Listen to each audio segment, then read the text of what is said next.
Depression within Congress, an intense race between babies, and Willem Dafoe starring in a new film titled Inside.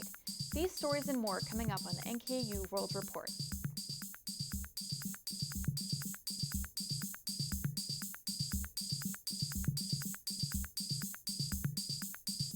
Welcome to the NKU World Report. I'm Kennedy Durbin. Millions of Americans from all walks of life suffer from depression and mental illness. Members of Congress are no exception. Some are opening up about their struggles to help others. They share their stories with CNN's Lauren Fox. These millions of Americans deserve our help. Senator Tina Smith never expected to be on the Senate floor talking about her own experiences with depression. When it started for me, I thought I was just having a bad day, or really a series of bad days. But in 2019, the then freshman senator was working on a bill aimed at expanding access to mental health. The more she worked, the more she thought about revealing what she wasn't saying. I had my own experience with depression when I was in college and then when I was older, young mom, and it started to feel just less than honest to not just put it out there. I realized that there was power in me telling the story, me particularly, me being a United States Senator, somebody who supposedly has everything all together all the time. For Smith, the depression both times caught her by surprise, saying it felt like the color was draining out of her world. She lost interest in activities she loved and withdrew from friends and family. The thing that's so treacherous about depression in particular is that you think that the thing that is wrong with you is you. Smith got help. In her 30s, her therapist gave her a diagnosis. You're clinically depressed, that's my diagnosis. I think that you'd benefit from medication to help you. And I was like, I don't want to do that, because then that's not going to be me inside my brain. Did it take time for you to accept the idea of medication? Yeah, it did. It did take time. And again, medication works for some people, not for others. Everybody is in a different position. But it did very much help me to adjust my brain chemistry so that I could rediscover the things that made me happy. Mental illness affects 1 in 5 Americans every year. But for politicians, disclosing a battle with mental illness has long carried political risks. I do. Congratulations, Senator. It's why Senator John Fetterman's announcement in February he was seeking treatment for clinical depression has started to change the conversation. Every time somebody like John or me is open about their own experiences with mental illness or mental health challenges, it just breaks down that wall a little bit more about people saying, oh, it's possible to be open and honest and not have the whole world come crashing down on you. It hasn't always been that way. In 1972, Thomas Eagleton dropped off George McGovern's presidential ticket after it was revealed he'd undergone treatment for depression and received electroshock therapy. This decision is one of the most heartrending. Former Representative Patrick Kennedy, now a leading advocate on mental health, struggled with addiction and bipolar disorder in Congress. For years, he said he worked to cover it up.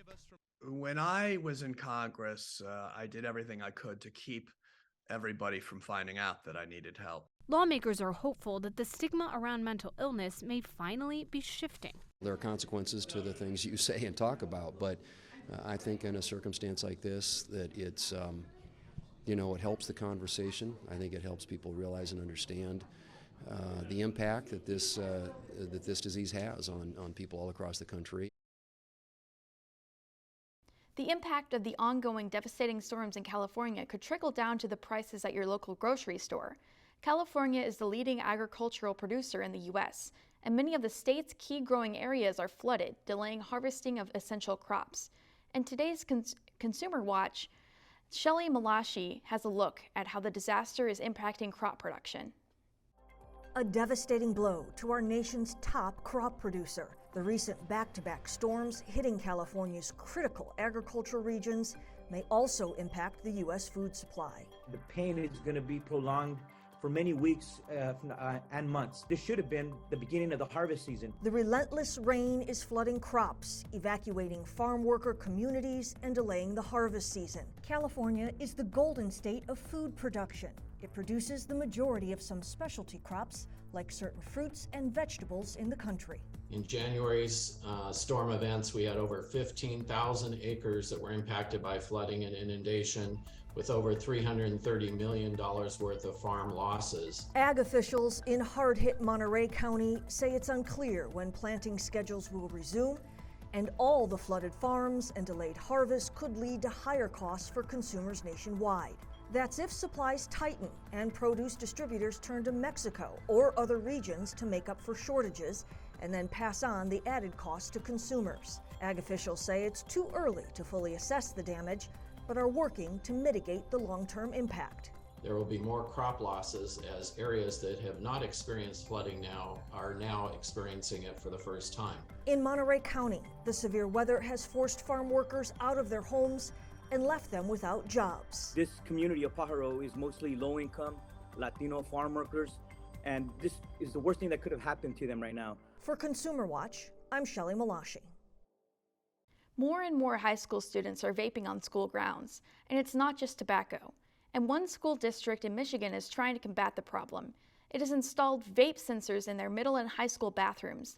Aaron Bowling spoke with the school leaders about their decision. You know, this is not a sting operation, something that we're trying to surprise kids with. So we've been very upfront with students and parents and families that we have these vape detectors. Our goal is to help students make better choices. Eaton Rapids High School principal Derek Lowndes says vaping in the school bathrooms became even more common after returning from COVID. We were getting a lot of reports from other students that, you know, hey, there's 3 kids in the bathroom vaping. A very hard area to monitor until the school found an effective solution: vaping detectors that can also detect marijuana and aggression. And so it has been a deterrent to possession and use in the school, and it's given a sense of comfort to other kids that don't want to be involved or around it. The school's resource officer says Eaton Rapids is no exception to the nationwide increase in underage vaping, but that the sensors have successfully reduced reports of use at school. Principal Lowndes says students have told him they finally feel comfortable using the school bathroom again. And that's really our heart and goal in the issue, is to prevent vaping, not to be trying to catch more kids making poor choices. Now over to Ben to take a look at sports. A volleyball player was saved thanks to this medical device, and the University of North Carolina had a thrilling halftime show. These stories and more coming up next after the break. I don't remember how it started. Go to that. Our back and forth. It always came back. Dad! You probably don't remember what you told me, That was perfect. but I heard every word.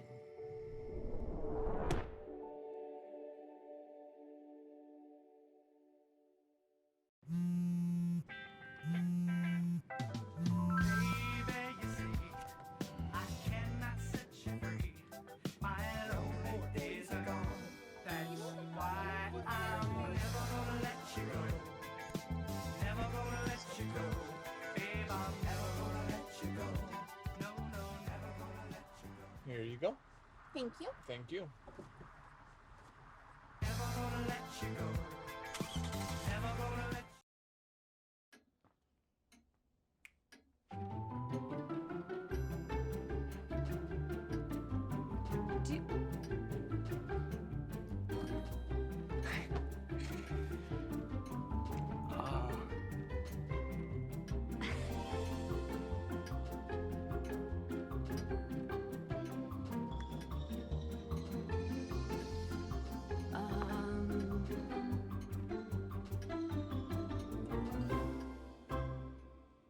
Listen, you're my friend. I noticed you haven't really been yourself recently. Yeah, I feel like something's up. How are you? Are you okay? Is there anything you want to talk about? I just want to know how you're feeling. And listen, even if you don't know what to say, I'm here to talk. No matter what you're going through, I just want you to know I'm here. I've got your back. when you want to talk, I'm here.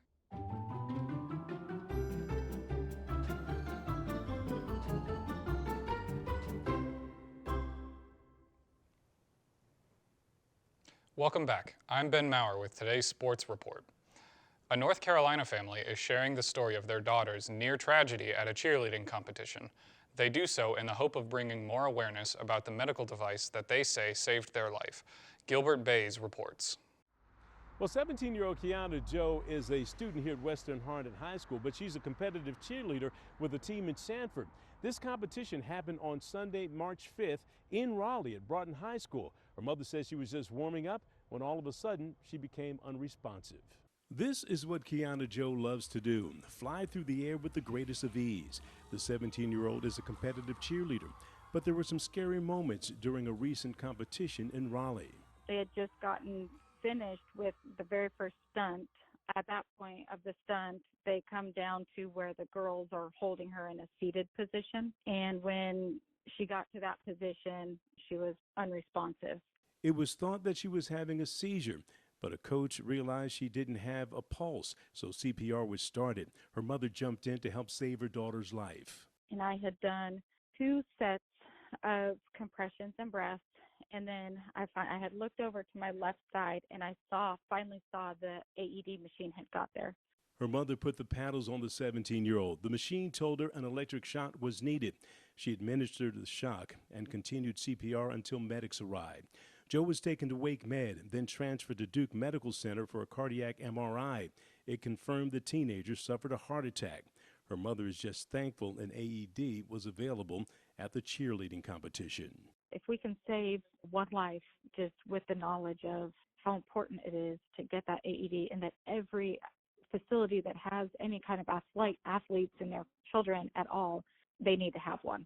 So Kiana remains in the hospital getting treatment, but her mother is just thankful that she's alive. In Harnett County, Gilbert Bays, WREL News. Infants may move at a crawl, but the crowd still got a thrill as the babies took to the basketball court, the University of North Carolina. CNN's Gene Moose has more on what may have been the most intense baby race ever. Are you ready? It was a baby race that had pulses racing. Parents were psyched. Babies were wide-eyed. Crawl, babies, crawl! And they're off. It was halftime at a University of North Carolina basketball game. Lila instantly took the lead, continued towards someone else's mom instead of her dad. But she's going to another parent. Lila's going to a different house. Lila was so stinking cute. I mean, and that's coming from one of Lila's rivals. Lila made it just inches from the finish, but stopped dead, despite pleas from the announcer. Lila, please don't touch it.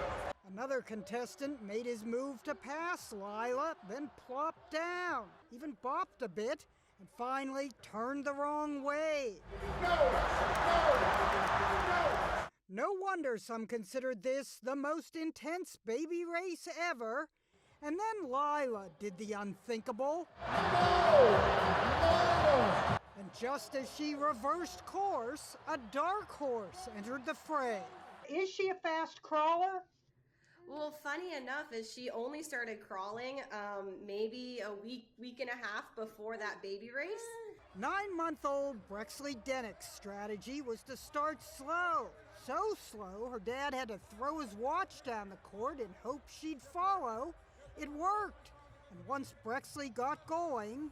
She just doesn't give up, which is great. And I hope she can keep doing that for the rest of her life. To lure her over the finish, Brexley's mom did what most of the other parents tried, waving the phone. All that crawling earned the winner a $529 check for her future education fund. But this was itself an education on how we're all doomed to end up on our knees looking for our phones the rest of our lives. Jeannie Mose, CNN, New York. Now back to Kennedy at the news desk. A new nasal spray to treat migraines quickly was approved last week for use in adults by the U.S. Food and Drug Administration. In today's Health Minute, Mandy Gaither has more on how the medicine works and what to do when it's administered.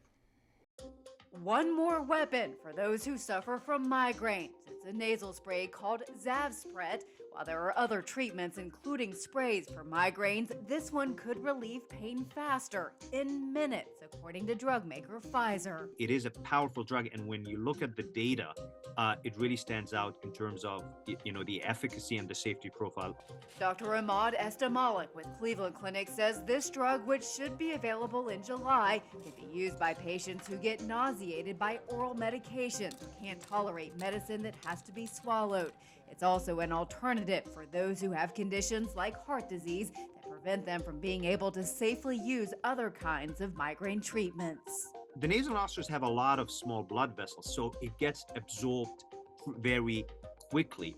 Again, unlike an oral medication. So within minutes, according to the trial, within 10, 15 minutes, you will notice, already a pain relief. The medication goes in through a spray into the nose. If your migraine pain is one-sided, Estamalik says to spray into the nostril on the side with the pain. The best way is really backward tilting injection, and then, waiting a few seconds for all to be absorbed, and then tilting your head back down. Estamalik says having a way to stop migraines is critical, but so is doing what you can to prevent them. That may mean preventive medicine or lifestyle changes.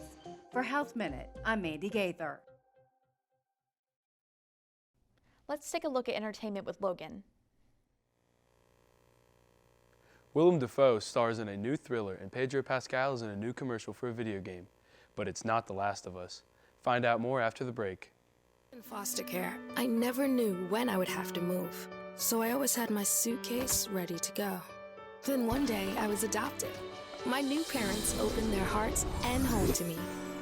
My parents cook my favorite breakfast for me every morning. My parents take me on trips I never thought I would go on.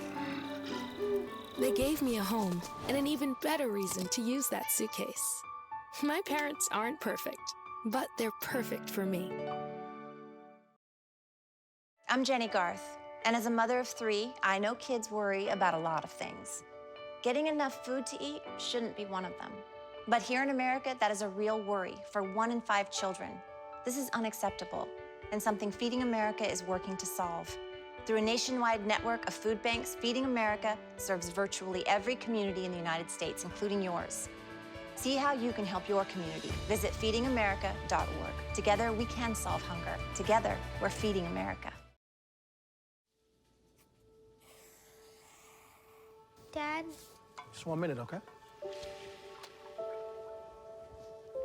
Hey, Bobo, do trees tell each other stories? I'm sorry. I'm afraid I don't know that. Hey, why don't we go find out?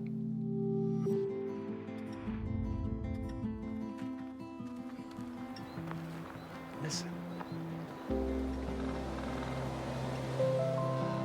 Do clouds take naps? I couldn't tell you.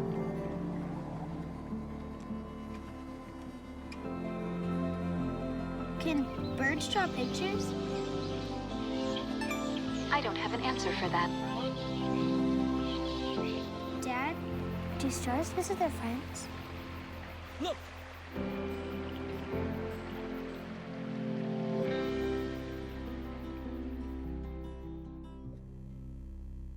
Welcome back. I'm Logan Haffey with your entertainment report. Willem Dafoe stars in a new film as a thief trapped in a penthouse filled with priceless works of art. Rick Damagella reports. Final approach to target. Number 1, go! Okay, you got 7 minutes. Stay focused. The art in here is worth millions. Willem Dafoe's main co-stars and antagonists in the film Inside are an inescapable penthouse and the art his character is trying to steal. Come in, number 3. It taps into something that's very basic about performing, and it's about doing things and being present. So they aren't conventional scenes in this, but there are very strong actions. And those objects, those works of art, the house, they are strangely very active partners, believe it or not. But art is for keeps. And it had to be a real collection. And it was brilliantly curated because many some emerging artists, but also established artists. But they were all real pieces, and they were pieces in private collections. So it was like, it was credible that they would be in this man's collection. I'm dying. Because of how the film unfolds, the director needed to shoot it chronologically. That was because our set was deteriorating through the actions of my hero. And also shooting chronologically, it gave us this amazing opportunity to try and find out and try new things that were not scripted. So we came at the end, I guess that 40% of the film is not scripted. Nobody here but us pigeons. Right? In Hollywood, I'm Rick Damigella. Stars of the biggest movie in theaters and the hottest shows in streaming have new projects, and David Daniel has details in today's Hollywood Minute. To catch a grandma, you have to think like a grandma. Think. What would grandma do? Pedro Pascal, detective, the star of The Mandalorian and The Last of Us, gets his gumshoe on in promos for the latest version of the popular mobile game Merge Mansion. Pascal plays the game's detective Tim Rockford, teasing the mystery at the Bolton family mansion. The Merge Mansion update is set for March 28th. Sometimes I can feel the sky as it rotates.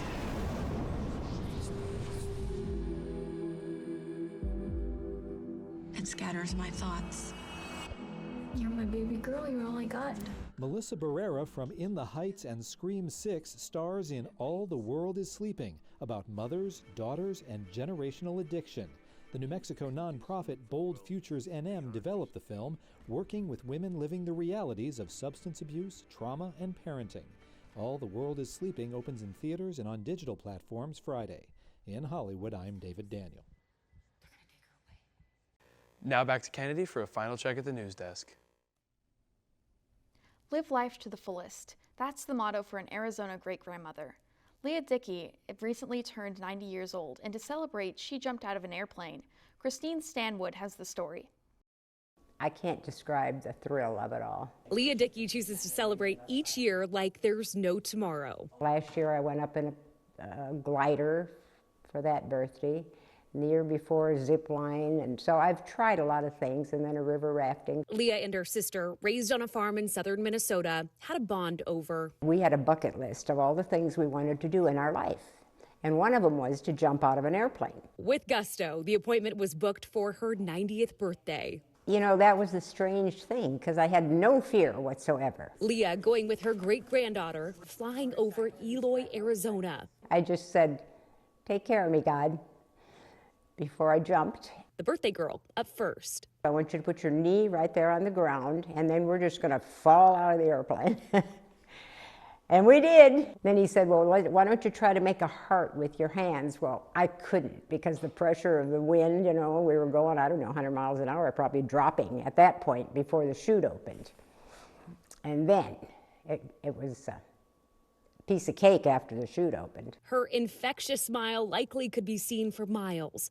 Above her, bright, brilliant blue skies. When I was just flying up there like a bird, I could see everything. Below. It was beautiful, and it's so green and gorgeous, as Arizona always is. Windblown after her landing, Leah was greeted by friends and family to ring in a new decade of joy. So I've already decided I'm going back next year, because my granddaughter, great-granddaughter, jumped with me, and I promised her I'd go back with her next year.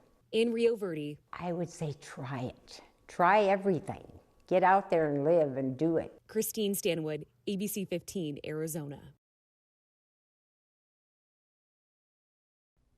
Thanks for watching the NKU World Report. And as always, stay classy, NKU.